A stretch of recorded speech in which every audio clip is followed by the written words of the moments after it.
عنديش حد غيرك، ومش عايزك تفكري في اي حاجه ولا اي حد غيري. انا بعتبر نفسي اتولدت من اللحظه اللي احنا اتقابلنا فيها يا عشري. انت كمان لازم تعتبري اي حاجه قبل اللحظه دي ماضي.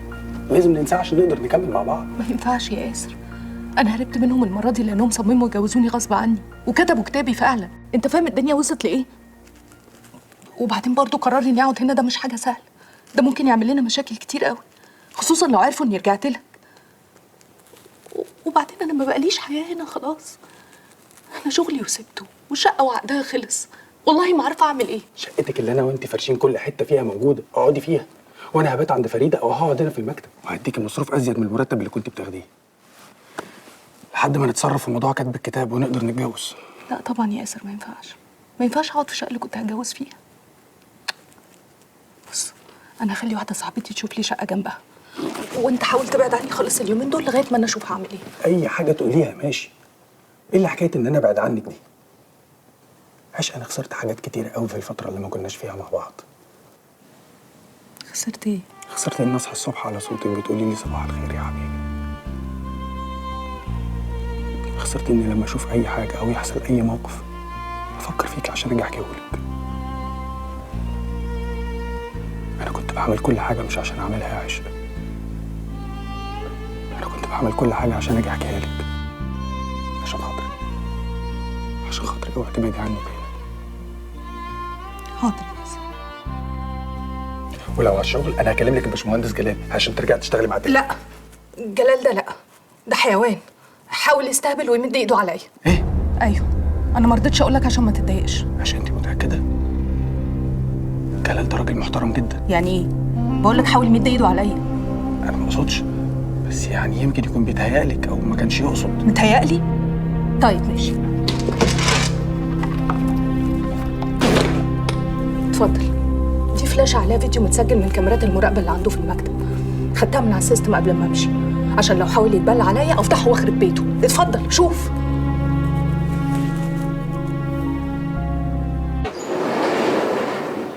اتفضل استاذ ياسر.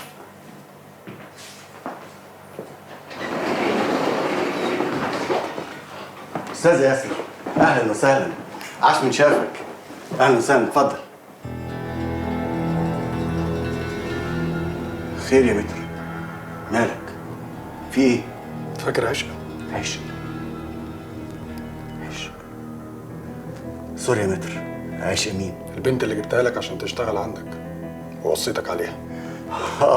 افتكرتها. خير، مالها؟ كنت تعرف اني خاطبها وناوي اتجوزها؟ لا معرفش، انت ما قلتليش وهي ما جابتليش سيره. طب لو حد فكر يمد ايده على مراتك او حد يخصك تعمل ايه؟ استاذ ياسر، البنت دي كدابه وما تصدقش منها اي. اوعى تغلط، انا قلت لك تخصني.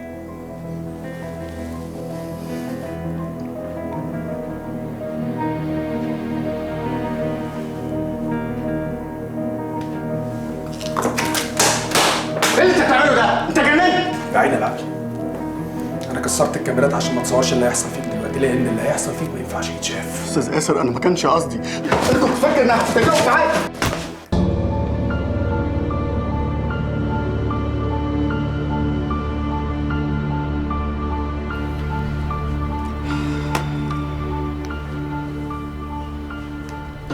ايه المطلوب مني؟ ايه المطلوب منك يعني ايه؟ ما انت شفت يا علي. اسمي المقدم علي. طب بعد اذنك يا سياده المقدم، انا عايز اعمل محضر. بصفتك ايه؟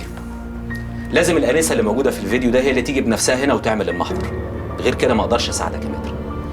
تقدر تروح يا باشمهندس. شكرا. استنى هنا، هيروح فين؟ بقول لك اتحرش بعيش. نزل ايدك بعد اذنك، انا اللي عاوز اعمل محضر في الاستاذ. البيه جالي المكتب، اتهجم عليا وكسر لي مكتبي. في حاجه تثبت اللي حضرتك بتقوله ده؟ لا يا فندم. طيب لو حابب انا ممكن اعمل محضر بكلامك وكلامه وابعتك تعمل تقرير طبي باصابتك وتباتوا الليله دي في الحجز وبكره تعرضوا على النيابه. النيابه؟ لا يا فندم، انا بقول الطيب احسن ومفيش داعي للمشاكل. المتر مهما كان صديقي، ما هو قلبي الطيب هو اللي عمل فيا كده يا فندم. السلام عليكم. عليكم السلام. انا مش فاهم، هو في ايه يا علي؟ معلش يا متر، انا عندي شويه شغل. حامد. تمام يا فندم. اقفل الباب ورا الاستاذ. حاضر يا فندم.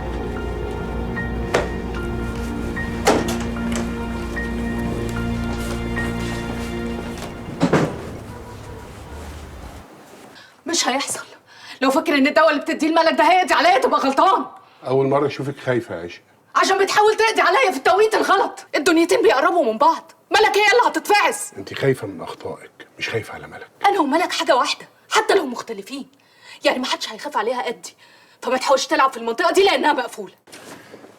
ملك مقتنعه ان انت السبب في كل المشاكل اللي هي فيها. شماعه بتعلق عليها كل غلطاتها، وكل اللي حواليها هيصدقها على فكره، حتى انت. لكن لما تيجي بقى ساعه الجد محدش هيرحمها. كلكم هتقولوا عليها مجنونه. كلمه مجنونه مش مظبوطه. اللي عند ملك مرض نفسي مش عقلي، لكن وجودك في حياتها هيسبب لها جنون فعلا. انا مش فاهمه انت ليه مصمم تتعامل معايا على ان انا مرض؟ ده انا العلاج، انا الحل لكل مشاكلها. اللي بتعمليه حمل نفسي وعصبي عليها. ليه؟ ايه اللي بعمله بقى؟ انا غلطت في ايه؟ اخطر حاجه احساسك بالحريه الزايده. انا عمري ما غلطت مع اي حد، زي ملك بالظبط. بس ممكن تغلطي وبمنتهى السهوله. مفيش فايده.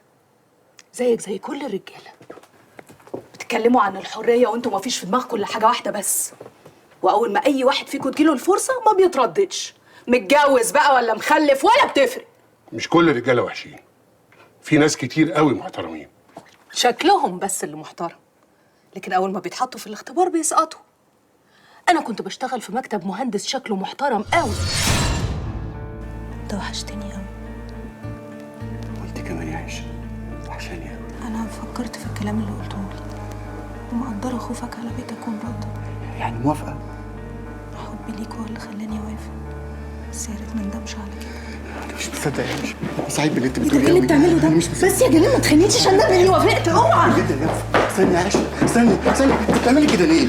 انت ايه اللي بتعمله ده؟ احنا في المكتب. غصب عني، هعمل ايه؟ قابلني الجمعه الجايه عندي في البيت، اوكي؟ حاضر هستناك. جاي. باي. هتوحشيني.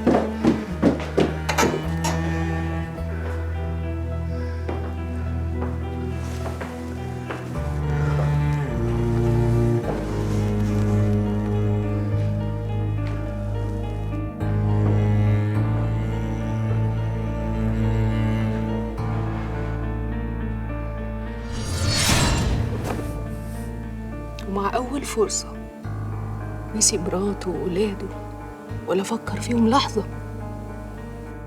عشان كده كان يستاهل ياخد درس. خدت أنا بقى اللي حصل على كاميرات المراقبة ده واديته لمراته. ده انت خربتي بيته. كان فاكر إن أنا هبقى الضحية، لقى نفسه هو الضحية. ايوه مؤكد انه غلط، بس الضعف جزء من انسانيه الانسان. أنت مقتنع باللي أنت بتقوله ده يا دكتور؟ لحد إمتى هيفضل بني آدم ضعيف قدام نزواته؟ ده أب وزوج، لحد ما يضيع بيته ولا يتسبب في موت ولاده؟ انت ليه بتجر الحكايه للاخر؟ الراجل ما موتش حد. بس كان ممكن. أنا عارفة النوع ده كويس. مش معنى ان في واحد وحش يبقى كل الرجاله وحشين. الله، هو أنت مش لسه بتقول إن الضعف موجود عند كل الرجالة؟ النوع كله ضعيف قدام نزواته يا دكتور. كلامك على فكره مليان بالانفعال والغضب. ممكن بقى نسيبنا من الكلام العام وتحكي لي اللي حصل؟ طب ما أنا حكيت لك. لا انا عايز القصه الابعد. عايز اعرف ايه اللي حصل معاكي ايام الطفوله وايام المراهقه. أنت مقتنع إن الفكرة دي صح في كل الحالات يا دكتور؟ انهي فكره؟ فكرة إن لازم يبقى في عقدة عند الطفولة والجو ده؟ دي نكتة مش فكرة يا دكتور. طب أنت مثلا ما اتجوزتش ليه لغاية دلوقتي؟ كان في مشاكل بين والدك ووالدتك؟ كل البيوت مليانه مشاكل وبيتي زي اي بيت. يعني كان عندكم مشاكل؟ ايوه ابويا كان عصبي حبتين. كان بيضربها؟ بيضرب مين؟ والدك كان بيضرب والدتك؟ عشق. انت بتحاولي تلعب بيا. طب ما أنت طول الوقت بتلعب بيا أنا وملك وأنا ما بعترضش. انا الدكتور وانت المريضه. محدش عارف مين العيان ومين السليم يا دكتور.